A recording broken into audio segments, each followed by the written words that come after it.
Good evening. From the starting point of objectivity, many newspapers have strayed into different political leanings. Where lies the balance, and is it possible to toe a middle line? My guest tonight is the editor of a tri-weekly newspaper. Mr. Ben Ephson, welcome to the program. Thank you, David. Ben, many people accuse the media of not being objective. What is objectivity? Sticking to principles and issues, that's all. It is sticking to principles and issues. Sticking to principles and issues. Once you do that, you can't go wrong. Can you explain that a bit further?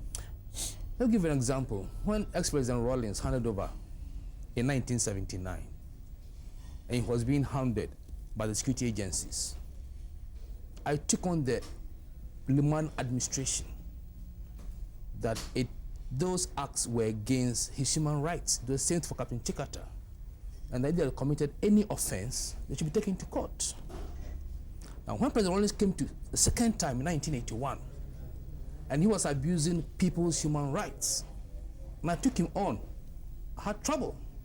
So once the issue is the abuse of human rights, I don't care which human being rights are being abused. Once you go for that principle, you don't have to look at the personality. So you don't care who you're talking to, who you're talking about. You just talk about the issue. That's it. You see, if you have you no views of your own? I have views, but you have to put them aside. Because if you support Rawlings, once he starts torturing people, oh, Rawlings is doing so here. But no, once you do the issues, I don't care. This is not the sort of approach that many newspapers have these days. Not just newspapers, for that matter. The media, radio, television, I guess. This is not the approach. Why? Why are you different in that sense? Why do you think that you approach it this way? I think that when I started working in this field 26 years ago, I started with the foreign media. Now, working for the foreign media, you are working for somebody in Afghanistan. They taught you certain ways of doing things. Yes, you have to. You have to, otherwise you lose credibility. You're writing for somebody in Afghanistan, Peru, South Africa, who wasn't heard of Ghana before.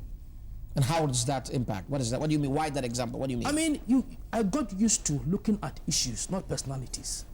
Because the person in Afghanistan doesn't care who Rawlings is, who Liman is. So you write about what they are doing. For the man anywhere in the world, human rights are an issue. Detention without trial is an issue. Hunger, poverty, they are all issues. But so the question here is that perhaps we focus too much on people. Is that what you're saying? Yes, that's it. So but people are the ones that run government. People are the ones that do things. How can you do journalism and not talk about people? You see, if the person dies, does governance stop? They don't. That's the issue. When the principles and issues are there, human beings will come to be a face. Kofi was in the position for 29 years, not the president. He didn't start the struggle 29 years ago. So once you deal with issues and principles, the human beings only come to enforce it, and they will move on. But there are people that say you are not interesting. You pursue all this objectivity. You are neutral. You don't take any sides. Are you neutral? I'm neutral. And let me tell you, there's some people who find me interesting because I'm neutral. That's it. You can't please everybody all the time. But what is that the hard way? But what is objectivity? I mean, there's a definition that objectivity doesn't mean that you mustn't have it, or means that you have no views. You can't be on both sides. You're a newspaper editor. Yes. You must have a position. I have a position. What is your position? Let me give you an example. Left to myself alone, Ghana was not play football internationally for 5 years because we spent too much money on it. We've achieved nothing, and that the money should be spent on lesser known sports. Do you pursue that in your writing? I don't, because I realize that I write about it in editorial sense. So I realize that no government will be bold enough to say that, look, let's put football aside for 2 years to get our house in order and spend money on volleyball, hockey, and boxing. But if that is your position, yes, then I'm suggesting that as you have a responsibility to articulate that position. I do that position, but you realize that it's like pouring water on dog's back. You understand that? I mean, people in power realize that, look, people love their football. So how can I stir the honestness? So they do what people like. Yes, but my position, and I've done editorials on it. I mean, Black Stars they go and play a football match in Sierra Leone. They draw, lose out qualifying for the World Cup, and we give them $1,000 bonus. Are we serious?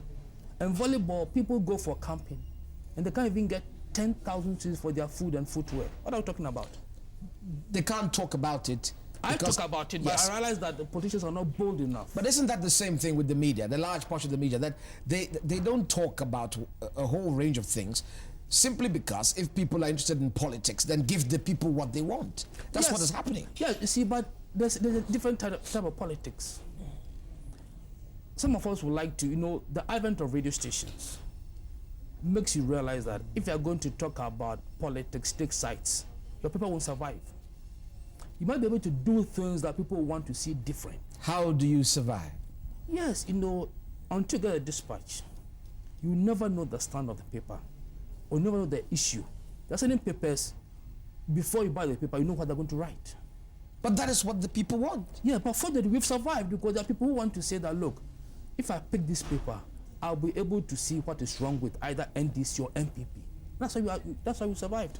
Why do you think there is such a big emphasis on just political issues? It's amazing. For years, I would have thought we would have shifted by now. This country has a lot of other issues to look at. Why isn't it again just the whole commercial thing because politics sells? You see, after the next 3-4 elections, you see that politics will make the front page again.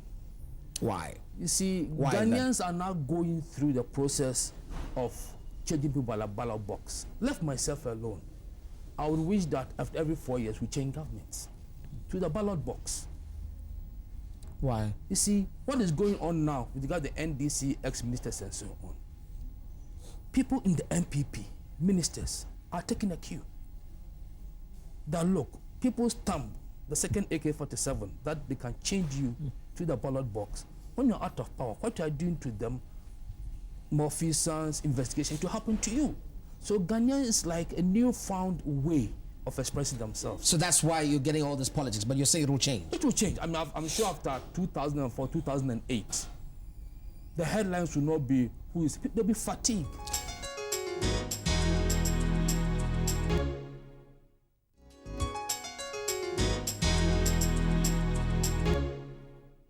Mr. Ephson, the newspapers and the radio and television, I guess, the media is also under a certain amount of criticism from a lot of people. There are people that suggest that, especially the private newspapers and so on, that you are tyrannical. This is now oppression from the media.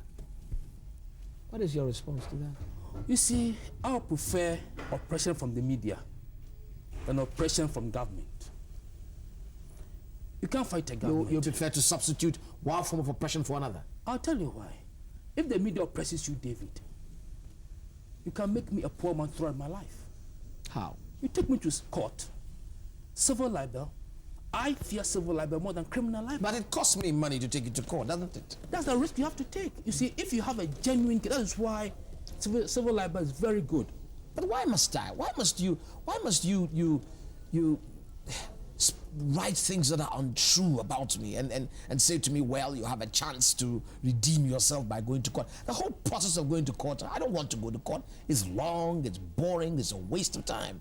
Would that kill you, David? Because doctors make mistakes and people die. Have you ever heard of anybody being taken to court because the doctor made a mistake? Doctors make mistakes and people die. Journalists, we are human beings who make mistakes. You have a chance to make sure that you punish me for my mistakes. That's the difference.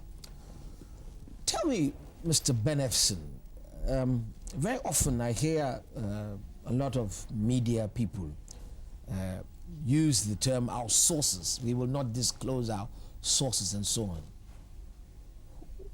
What are these sources? And do you focus on whether they are credible or not? You see, it's with time that you have to develop sources. What do you mean? People that come and tell you things about other people. That's what you call sources? No. What are sources? I'll give you an example. About a month ago, I was there when a young taxi driver came to me. And briefly, he was hired by armed robbers. He went to tell the police. They grabbed him at the appropriate time. And the police let the armed robbers off because they didn't see them with guns at 2 a.m. They saw them with house-breaking implements. Now, the guy gave me the story. This is a direct source. Instead of doing the story, I report the police authorities. and those bad nuts are put away. If you tell me something over But what is that? What are you? So what role have you played there? You are a publisher of a newspaper. What are you doing? You see, by publishing that story, I brand the police, everybody, as a bad police force. So that's why you opted to... I opted to get those 4 or 5 policemen out of the service. What other sources do you have? You're giving me one type of source, direct source. Yes. Which are the indirect sources, if I may ask? You see, one of the things I enjoy most is that I owe my allegiance to the people called Ghanaians and the country called Ghana. What does that mean? So if you are in power, you cease to be my friend. I don't hate you. If you're in power, cease to be my friend. So if people come and tell you that, look, Ben, David has got a big Adam's apple or has got funny ears. I've never met David before. I'll find out.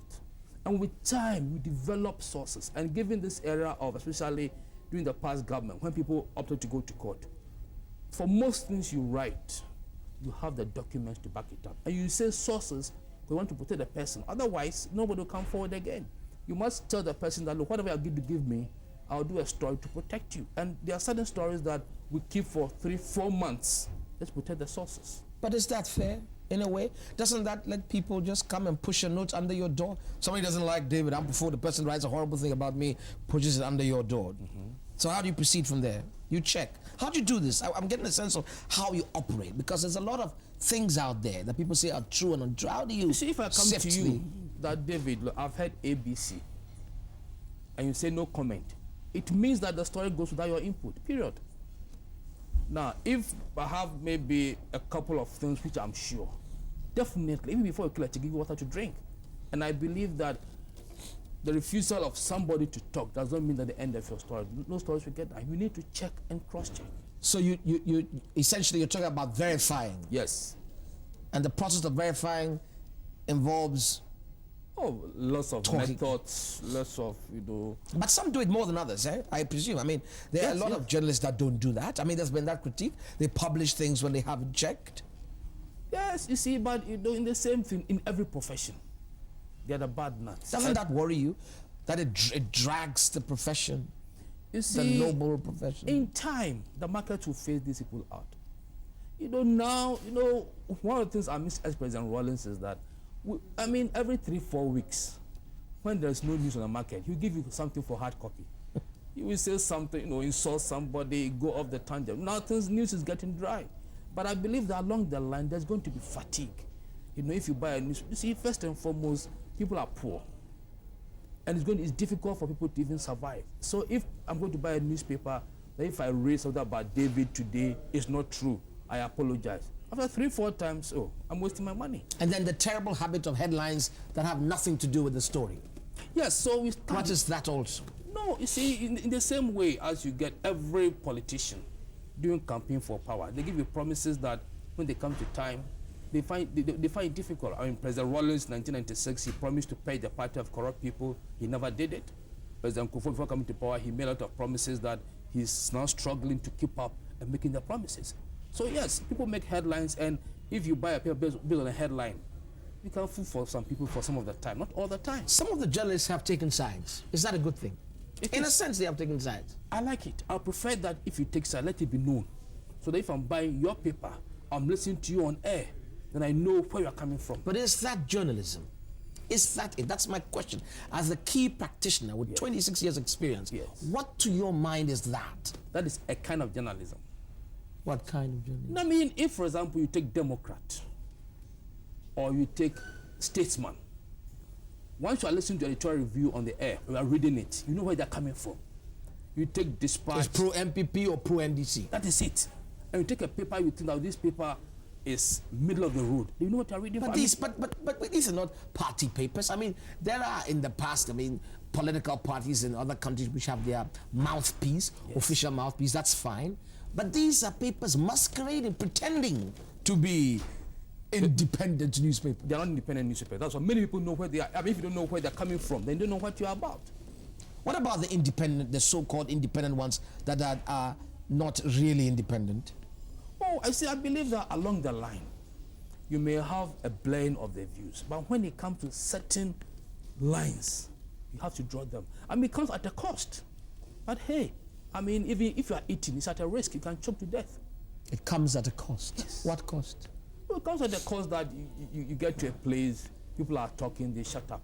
You mean people will make up their minds about that? Yes, but too bad. Because, but the view is that you must at any point in time walk with your conscience clear that you want to serve the country called Ghana and Ghanaians. Then you are free. You can't please everybody. You end up pleasing nobody. What about radio?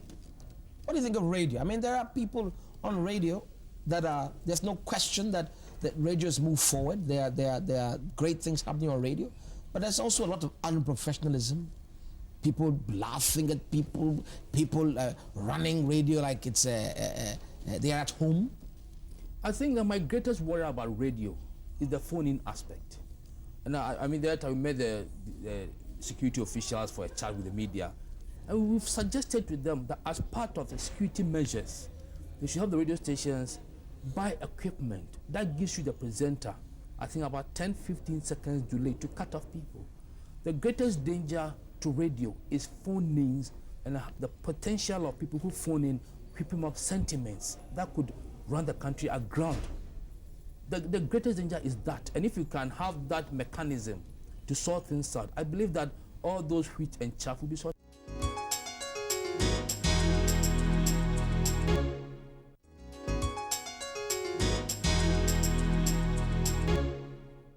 What about training of journalists? Isn't that part of the problem? That really, there are some people that are, you know, out there that really are not supposed to be there. Oh, training, yes. But you see, there is something that you can't get from training. Hands-on experience. I'm not a trained journalist. Kokubaku is not. Kofi Kumsin is not. We may have our faults. But I believe that training is one, and hands-on experience in print or electronic is another. That I think is very important. And you see, I think that the Ghanaian market, you know, the explosion of the electronic media and the print is like a honeymoon period between us and the public. I believe within the next year and a half, I think by 2004, many newspapers, news stations ratings will go down because people, it's like a year after change of government, there are things that will come up. But then people get fed up. I mean, there's going to be that fatigue. Oh, I'm tired of those switch off or turn the dial or just not buy the newspaper. What about television? What is your view? Television doesn't seem really to be part of the game. That's my greatest regret, that the television stations we have can be pushed. I mean, in 1986, I used to do freelance for GBC. And they banned me from entering GBC because I interviewed somebody who criticized the Rawlings administration. I interviewed 8 people on criticized Rawlings administration, and they banned me from entering GBC. Now look at what GBC, if you tune to Unique FM, you won't believe that it's a state-owned entity. And because of the competition from the private electronic media. So I think television, if you have 2 or 3 more television stations, I believe we'll see an improved programming. But in terms of the professionalism, you think it's improved or is worse? I believe that is worse. I believe it's worse. I think that there's the need to, and that improvement will come about when there's competition. And now we have 2 or 3, I don't think it's good enough. There's not much of that problem now, is there, that there was in the past? You know, the whole state-owned on one side, private on one side. Or is there that problem really? No, I think that problem has submerged. I mean, there were conscious efforts to knock our heads together. Unfortunately, they succeeded to a point. But that is not the case with this government. No, that is not the case. They can't do it.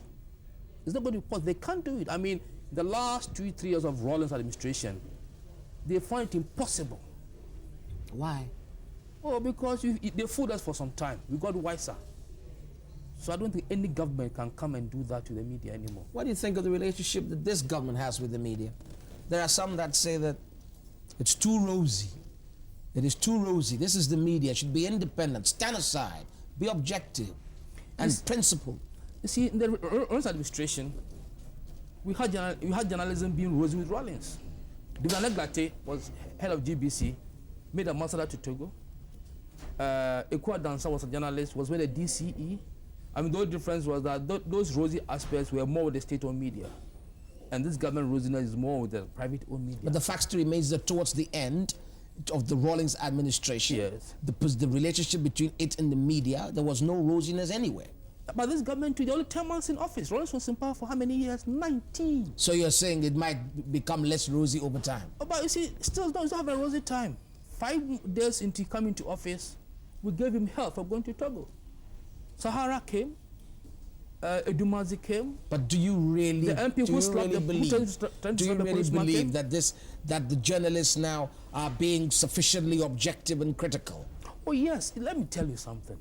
There's no way President Ampofo go and stay somewhere and insult somebody Jimakla, or go and turn a taxi.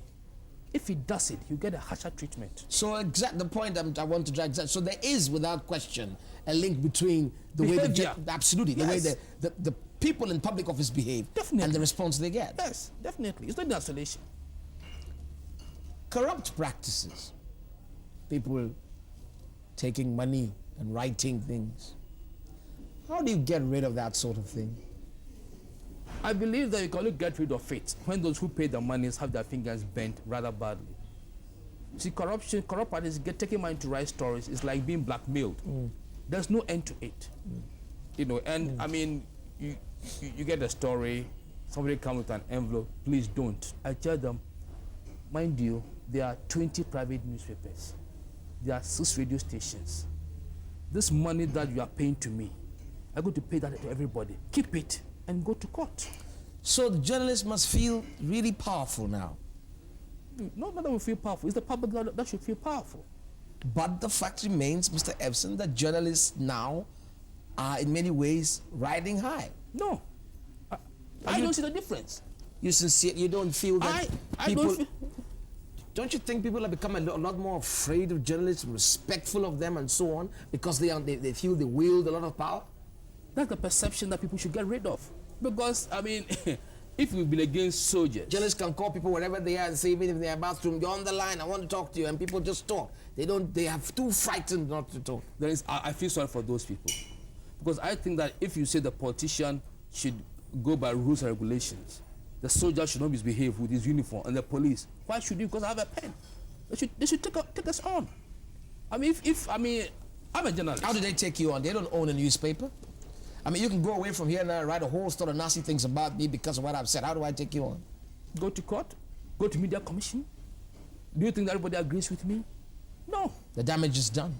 Damage is done. You've published it already. God. You've said all kinds of things about me. Yes. Then quietly I'm going to media commission and all that. I'm saying that, you see, I put something about the joy, the pain we suffer, is that there are opportunities for you to redeem your image and punish me financially. Financially, punish me. If somebody gets drunk and makes a mistake in the theater, or somebody steals money meant for water in the rural area, he's given 4 years. He will not refund the money. He will invest it, come out in 3.5 years' time, very powerful person in society. Meanwhile, by the acts that he committed, 100,000 people will die over a 3-year period through waterborne diseases. What happens to those people? I mean, one of the reasons why we're against criminalization of free speech was that, yes, we're in the eye of the public, but if we make mistakes, we are unduly punished for it. We accept. But then corruption can only be eradicated when corruption is made unprofitable. So you can actually see a day where newspapers will collapse because somebody has sued them under civil codes for slander, libel. As people don't know, that is even more dangerous than criminal libel. But can you see it happen? Oh yes, it will happen. So that day will come. You see, under ex-President Rawlings, criminal libel became rather more of pride, because they were... You went to jail and came back with a badge. That's it. You see, they harass us unnecessarily. It's like whipping your child the least offense. Now it doesn't scare anybody anymore. But civil libel is so dangerous that if you go to court, you get judgment against you. Every peso you make, the person will be waiting to collect it. Mr. Ben Ephson, I thank you so much for coming. Thank you, David. Thank you very much. Thank you.